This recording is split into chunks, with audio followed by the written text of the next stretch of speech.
नमस्कार मंडळी. आठवणी मनातल्या ह्या माझ्या यूट्यूब चॅनेलवर तुमचं मनापासून स्वागत. आज आपण इयत्ता दुसरीच्या बालभारती पुस्तकातील पत्राचा प्रवास या पाठाचे वाचन करणार आहोत. चला तर मग सुरुवात करूया. पत्राचा प्रवास. मधू, ए मधू, आजोबांनी हाका मारल्या. काय हो आजोबा? मधूने मागच्या अंगणातून खेळता खेळताच विचारले. अरे चल माझ्याबरोबर, आजोबा चपला घालत म्हणाले. मधूने चेंडू घरात टाकला आणि ताबडतोब चपला घालून तोही निघाला. आजोबांबरोबर जायचे म्हणजे काहीतरी नवीन पाहायला मिळणार हे त्याला चांगले ठाऊक होते. द्या मी धरतो तुमची पिशवी, असे म्हणत मधूने त्यांची पिशवी घेतली. आजोबा आणि मधू पायी पायी निघाले. कोपऱ्यावरून वळून पुढे गेले.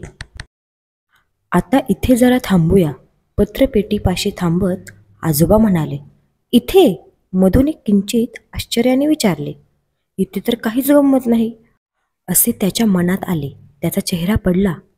हे पत्र पेटीत टाक, आजोबांनी सांगितले. मधूने तसे केले.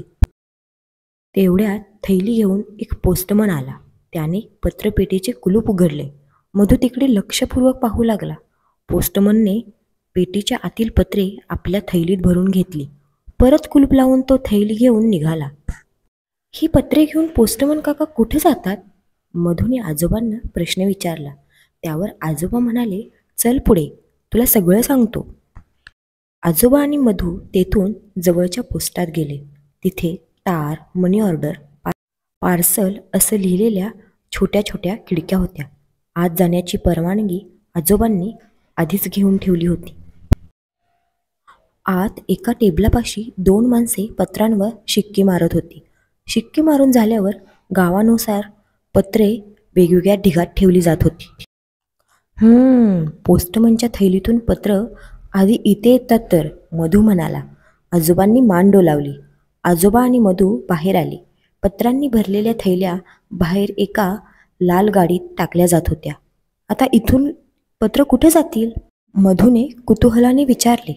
बस स्टँडवर, रेल्वे स्टेशनवर, आजोबा म्हणाले. तिथून पुढे? मधू म्हणाला. पुढे बसमधून, आगगाडीतून वेगवेगळ्या गावाला, आजोबा म्हणाले. पत्र त्या त्या गावाला पोचले की मग? पुन्हा मधूचा प्रश्न. आजोबांनी समजावत सांगितले. मग तिथल्या पोस्टात ती आधी जातात. तिथे पुन्हा त्यावर त्या गावचा शिक्का मारतात आणि मग आजोबांची वाक्य मध्येच तोडून मधू म्हणाला. पोस्टमन काका पत्ता बघून पत्र घरी पोचवतात. बोलत बोलत ते घरापाशी पोचले सुद्धा. घरात गेल्यावर मधू आईबाबांना म्हणाला. आई बाबा, मी तुम्हाला पत्राच्या प्रवासाची गोष्ट सांगू का? आणि मधू आपल्या आईबाबांना पत्राच्या प्रवासाची गोष्ट सांगू लागला. आजच्या मोबाईलच्या युगात पत्राचा प्रवास पूर्णपणे बंद झाला आहे. हा धडा कसा वाटला कमेंटमध्ये मला नक्की सांगा. धन्यवाद.